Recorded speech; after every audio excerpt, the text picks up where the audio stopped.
Boa noite. Novas imagens do acidente com um helicóptero que caiu em Capitólio, no sul de Minas, no último fim de semana, foram divulgadas hoje. No registro, é possível ver os turistas entusiasmados com o passeio e, em seguida, a queda da aeronave. A gravação foi feita pela passageira do banco da frente. Os ocupantes do helicóptero estão animados antes da decolagem e comemoram um passeio a ser feito sobre o Lago de Furnas. O piloto confirma com a moça o preço combinado pelo voo. Quando o helicóptero parte, os turistas se encantam com a beleza do lugar. Logo depois, o alarme do helicóptero dispara. A aeronave segue em direção ao solo.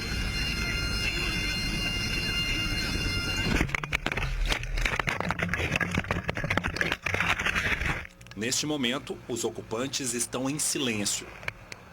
A suspeita é de que o acidente tenha sido causado por uma rajada de vento no motor. A ANAC, Agência Nacional de Aviação Civil, informou que, apesar da documentação da aeronave estar em dia, ela está registrada como privada e não poderia oferecer voos panorâmicos. O órgão aguarda o laudo do CENIPA, Centro de Investigação e Prevenção de Acidentes Aeronáuticos. Os 3 passageiros que haviam sido levados para a Santa Casa de Passos passam bem. Todos já tiveram alta, o piloto nada sofreu. Está sendo julgado no Fórum Lafayette, em Belo Horizonte, o homem acusado de matar a mulher há quase 8 anos no bairro Jaraguá. A vítima levou cerca de 100 facadas. No banco dos réus, Cristiano dos Santos Oliveira parecia tranquilo. O projetista está sendo julgado pelo assassinato de Lucimar Rocha Vieira, de 36 anos, com quem era casado há 8. Um crime chocante que aconteceu em março de 2009. Revoltada, a irmã da cabeleireira conta que por todo esse tempo o homem responde ao processo em liberdade. Ele confessa, ele fala, eu matei. Ainda conta como foi, com detalhes, com muita frieza. Ele já tinha programado tudo isso, passo a passo você vê que ele já estava se informando sobre a legislação, ele já estava vendo crimes que aconteciam contra mulheres, e ameaças, exatamente. Aí depois dava desculpa da falsa bebida. Então, assim, tinha sinais. Só que o amor da minha irmã era tão grande por ele que ela não conseguia enxergar isso. Na madrugada em que o crime aconteceu, foi uma vizinha do casal que ouviu gritos de socorro e chamou a polícia. A casa no bairro Jaraguá, na região da Pampulha, estava trancada e os militares precisaram arrombar a porta. Lá dentro, Lucimar já estava morta e o marido estava ferido. De acordo com a perícia, a cabeleireira levou quase 100 facadas. 3 mulheres e 4 homens compõem o júri. A previsão é de que os trabalhos terminem na noite desta quarta-feira. A Polícia Civil fez nessa manhã, no Morro do Papagaio, em Belo Horizonte, a reconstituição da morte de uma idosa no início deste ano. Ela foi vítima de uma bala perdida durante um tiroteio entre gangues rivais. Viaturas da Polícia Civil e da Polícia Militar subiram o morro em comboio. O aparato foi para dar segurança aos envolvidos na operação. A reconstituição é de um crime que aconteceu no último dia 7 de janeiro, na principal via de acesso ao aglomerado Morro do Papagaio. Um dos suspeitos de envolvimento na troca de tiros que assustou os moradores, ele foi identificado como Lucas Pinheiro de Oliveira, de 32 anos. De acordo com informações da Polícia Civil, Lucas, ou Lucão, como é conhecido, se envolveu então numa troca de tiros com outros 3 rapazes. No dia do crime, a mulher de 84 anos, moradora aqui do aglomerado, saía daquela padaria quando houve o tiroteio. A mulher foi atingida sem nada ter a ver com o desentendimento do grupo que estava no local. As versões são muito contraditórias entre os suspeitos e entre as testemunhas.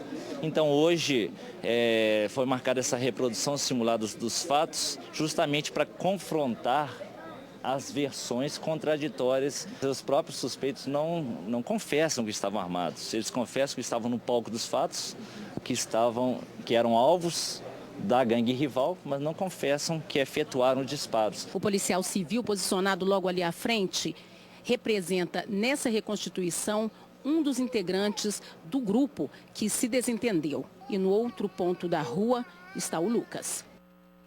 Os outros envolvidos no tiroteio não foram presos. Cerca de 10 bandidos fortemente armados invadiram uma agência bancária de Três Pontas, no sul do estado, e explodiram caixas eletrônicos nessa madrugada. Eles ainda dispararam várias vezes no meio da rua, deixando os moradores apavorados. Se o que os bandidos queriam era intimidar os moradores, eles conseguiram. Repare que um dos bandidos ficou o tempo todo em uma esquina. Ele efetuou diversos disparos para o alto com uma arma de grosso calibre. Depois, troca de arma e começa a atirar com uma pistola. Um dos tiros atingiu a parede deste hotel. Do outro lado da rua, Flávio acordou com um barulho e foi ver o que estava acontecendo. Quando abriu a janela, deu de cara com os criminosos. Eu saí correndo aqui, tinha dois encapuzados aqui embaixo com escopeta e metralhadora. Assim que eles me viram, vai dormir, já meteram um tiro aqui na janela. Moradores encontraram as cápsulas que ficaram no chão. Munições de pistola calibre .40, metralhadora, fuzil e escopeta. Segundo a polícia, pelo menos 10 homens participaram do roubo.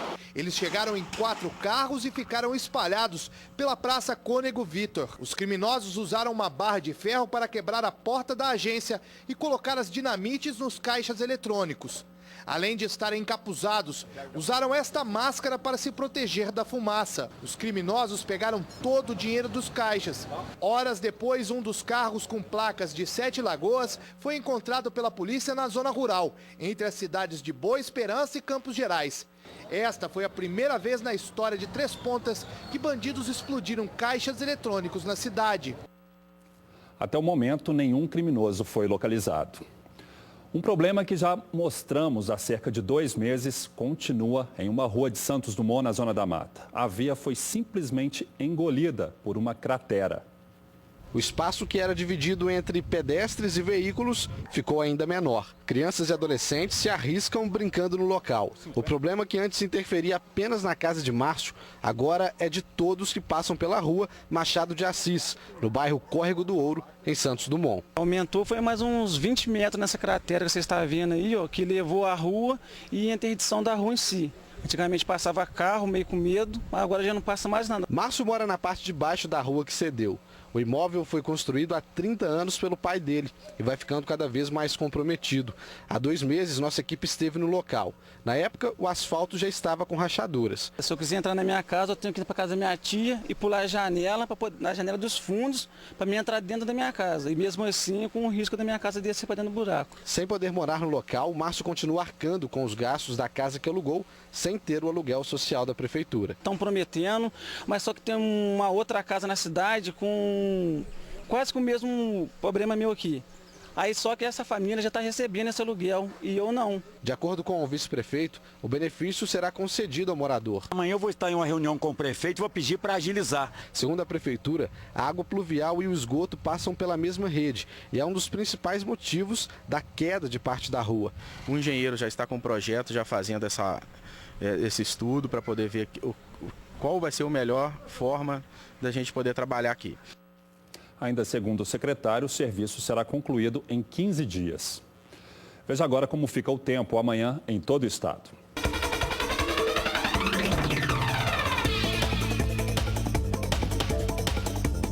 O tempo segue instável em Minas. Há possibilidade de pancadas de chuva em boa parte do estado. O sol predomina no leste. Em Belo Horizonte, mínima de 20, máxima de 32 graus.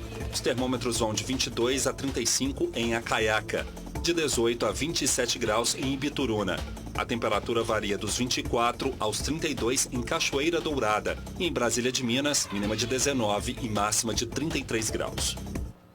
Um jovem foi preso no centro-oeste do estado suspeito de aliciar menores pela internet. Pelo menos 10 adolescentes teriam sido vítimas dele. Foram 2 meses de investigação até a prisão do suspeito de 20 anos.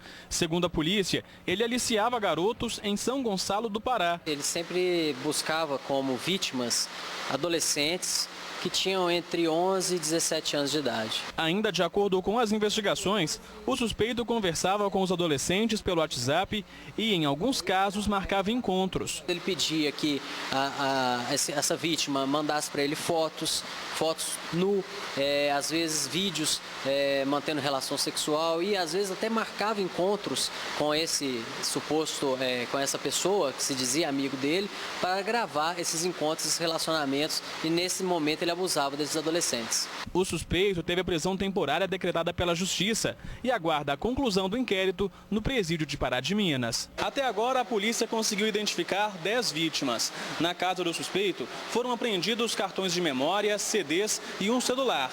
Os objetos vão ser periciados para verificar se contêm materiais pornográficos. Na delegacia, ele confirmou os fatos e informou, inclusive, que revendeu algumas dessas fotos, alguns desses vídeos para outras pessoas. Nós vamos trabalhar para identificar quais foram as pessoas para as quais ele revendia esse material.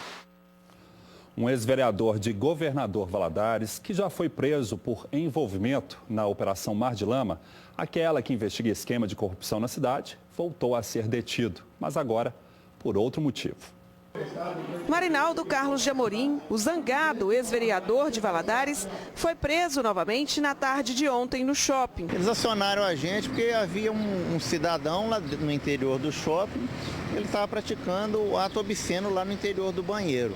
Segundo informação da própria segurança do shopping, não é a primeira vez que acontece isso aí, só que nós não temos relato dessa situação. Zangado se defendeu. Estou sendo acusado, até agora eu não sei de quem ainda não. Isso é perseguição, só isso eu te falo. O ex-vereador foi ouvido pelo delegado de plantão e liberado no fim do dia. Um homem morreu depois de ser atropelado por um ônibus em Juiz de Fora. O acidente foi na faixa de pedestres no centro de Juiz de Fora. A marca da pancada da vítima com o coletivo estava no para-brisa do veículo. O motorista do ônibus, ainda abalado, não quis gravar a entrevista. A vítima é Francisco Gonçalves dos Santos Filho, de 59 anos. De acordo com a polícia, o homem tentou avançar o sinal fechado para pedestre. Segundo informações do motorista do coletivo, transitava na Rio Branco, no sentido centro Manuel Honório. Na altura aqui do cruzamento com a Silva Jardim, a vítima, atravessou a via sem observar a aproximação do ônibus. O motorista está em estado de choque e a gente preferiu resguardar ele nesse momento. Aqui na Rio Branco, os carros têm um controle alto sobre isso, a velocidade de tráfego normal, e o pedestre simplesmente deu um passo à frente na faixa de pedestre com o sinal aberto para ele. Ele não teve muito recurso, tanto é que pegou na quina, na lateral direita do carro. Daqui a pouco, a Associação de Lojistas denuncia banho de moradores de rua na Fonte da Savassi. Muitos ficam sem roupa em plena luz do dia. Voltamos já.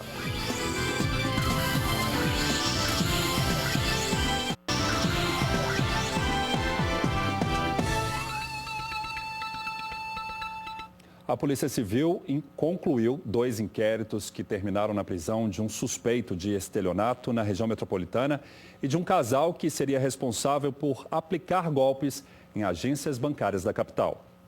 O casal foi detido em uma sala comercial no bairro Prado. Charley Santos, de 33 anos, e a mulher Deise Vieira, de 32, usavam os chupa-cabras em caixas eletrônicos de bancos da região centro-sul da capital.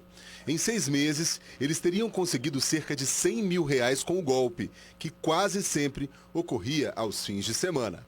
Neste vídeo feito pela Polícia Civil, o suspeito explicou como instalava o aparelho que prendia os cartões bancários das vítimas. Ele introduzia o chupa-cabra na leitura do cartão, fazendo com que o cartão da vítima ficasse travado. Orientava a vítima a ligar para o número que ele mesmo colocava em cima do terminal e, depois disso, a vítima ia embora, deixando o cartão para trás, ele aproveitava e o retirava, utilizando os dados que ele obteve. A polícia também prendeu um jovem que há 3 meses anunciava aluguel de sítios falsos em cidades da região metropolitana. Alan Alex Júnior, de 26 anos, usava a internet para encontrar as vítimas. O jovem foi detido em um apartamento em Nova Lima, avaliado em R$800 mil. Ele negou o esquema. Ele colocava o anúncio com preço convidativo e, em cima disso, atraía as vítimas com o intuito de tentar alocá-lo. Fazia o depósito, o primeiro depósito como sinal, e depois ficavam no prejuízo. A polícia investiga a morte de um adolescente de 17 anos encontrado baleado na noite dessa terça, debaixo do viaduto do anel rodoviário, na altura do bairro Alto dos Pinheiros, em Belo Horizonte. Outro jovem, aparentando ter 16 anos, também baleado, estava no local. O adolescente ainda não foi identificado e também foi levado para o Hospital João 23. Perto das vítimas foram encontrados documentos e 2 revólveres de brinquedo. Até o momento, ninguém foi preso. O vídeo de uma mulher tomando banho nua na Praça da Savassi, em BH, nesta terça-feira, circula pelas redes sociais. Nas imagens, ela lava uma peça de roupa tranquilamente, sem se importar com as pessoas que passam pelo local. Segundo a Associação de Lojistas da Savassi, é comum a cena de moradores de rua tomando banho na fonte. A PM foi acionada, mas informou que quando chegou ao local, a mulher já não estava mais. Segundo a Prefeitura, o atendimento à população de rua inclui uma abordagem social e a oferta de programas que vão desde o acolhimento ao encaminhamento ao mercado de trabalho. Daqui a pouco, registrada a primeira morte por dengue no estado em 2017. E ainda a importância de se guardar e manter atualizado o cartão de vacinação. Voltamos já.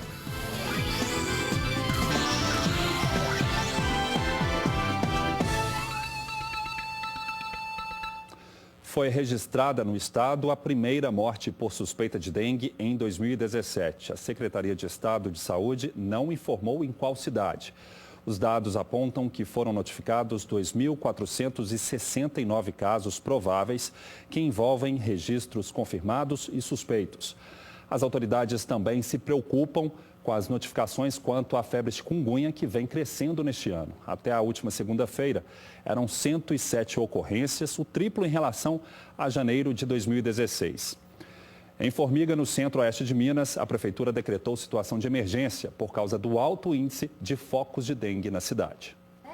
O trabalho do agente de saúde já é conhecido. Ele entra nas casas e verifica se tem água parada e larvas do mosquito Aedes aegypti, transmissor da dengue, zika, chikungunya e febre amarela. Em Formiga, a prefeitura decretou situação de emergência com relação à dengue. Segundo Lira, levantamento rápido do índice de infestação do Aedes aegypti, 6,4% dos imóveis tem foco do mosquito, quando o aceitável pelo Ministério da Saúde é até 1%.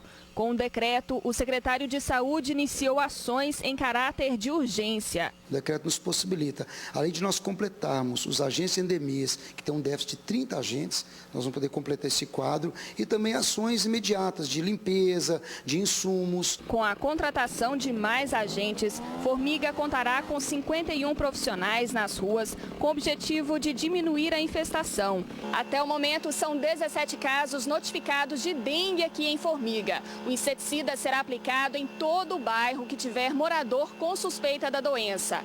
3 bairros estão recebendo o trabalho dos agentes com a bomba costal. Os agentes chamam o morador. Se não tiver ninguém em casa, o inseticida é jogado apenas do lado de fora. Mas se tiver morador, eles entram e espalham o produto em todo o quintal. Ação importante, já que em mais de 90% dos casos, os focos estão dentro das casas. Não sei se é pelo descaso ou pela despreocupação da população, mas infelizmente a população acaba colocando essa responsabilidade no poder público. Se ela não tomar atitude, o poder público não consegue controlar o vetor. E a tentativa de controlar outra doença preocupante continua nas áreas onde se concentra o surto de febre amarela. Até o momento foram notificados em Minas 485 casos suspeitos, 69 confirmados, 38 pessoas morreram. Os parentes das vítimas lamentam as mortes, como a de um morador da zona rural na região de Caratinga. Ele chegou a ser transferido para a capital com sintomas da doença. Vander Batista Manassés, de 56 anos, morava na zona rural de Santa Rita de Minas. Na semana passada, mostramos aqui na TV Alterosa que o lavrador, que estava internado no Hospital Nossa Senhora Auxiliadora, em Caratinga, foi transferido para Belo Horizonte com suspeita de febre amarela silvestre. O quadro dele se agravou e Vander não resistiu. De sexta para sábado, o quadro dele piorou. E daí para cá ele não deu mais sinal de melhora. Minutos antes de ser transferido para o Hospital Eduardo Menezes, na capital, Wander confirmou que havia vacinado contra a febre amarela, mas acreditava que tinha pegado a doença antes da vacina fazer efeito no organismo. A vacina está vencendo agora, sábado agora. Então, antes do prazo, acabou contraindo a doença. O lavrador, que morava sozinho, foi enterrado hoje de manhã no cemitério de Santa Rita de Minas. Agora é difícil, porque é um pedaço da gente que vai embora. Uma das dúvidas mais comuns em relação à febre amarela continuam sendo as informações sobre a vacinação. Mas um item importante pode tirar de vez as incertezas de quem está preocupado com a doença. Os cartões estão meio amassados, até amarelados, afinal são de 1994. Soraya sempre guardou tudo com muito cuidado. Já tomaram todas as vacinas necessárias até agora, inclusive a que protege da febre amarela. Aqui consta todas as vacinas que os meninos tomaram durante esse tempo todo. Eu nem sabia que esse cartão existia. Ao contrário deles, mas muita gente mesmo nem sabe por onde anda o cartão de vacina. Tem muito tempo que eu não sei onde que eu coloquei meu cartão de vacina. Meu cartão de vacina eu não sei nem onde está. Isso é um documento, né, que a pessoa tem do ponto de vista da sua, como que ela está protegida contra diversos agravos em que a vacina está disponível. É preciso ficar de olho no calendário nacional de vacinação. Mesmo quem não está nas áreas de risco, como o leste do estado, tem que procurar o posto de saúde para se imunizar. A diferença está no intervalo das doses. Ela tem que receber ao longo da vida 2 doses. E o intervalo preconizado para as áreas de recomendação da vacina, que é exatamente a nossa área, são 10 anos de intervalo entre uma dose e outra. A situação é diferente para aquelas pessoas que estão na área do leste de Minas. Para essas pessoas, se não está vacinado, ela deve receber a primeira dose. Se ela vai se deslocar, ela deve guardar 10 dias antes do deslocamento. E a segunda dose, ela pode ser adiantada, não precisa esperar os 10 anos. O Jornal da Alterosa fica por aqui. Vem aí o SBT Brasil. Para você, uma ótima noite e até amanhã.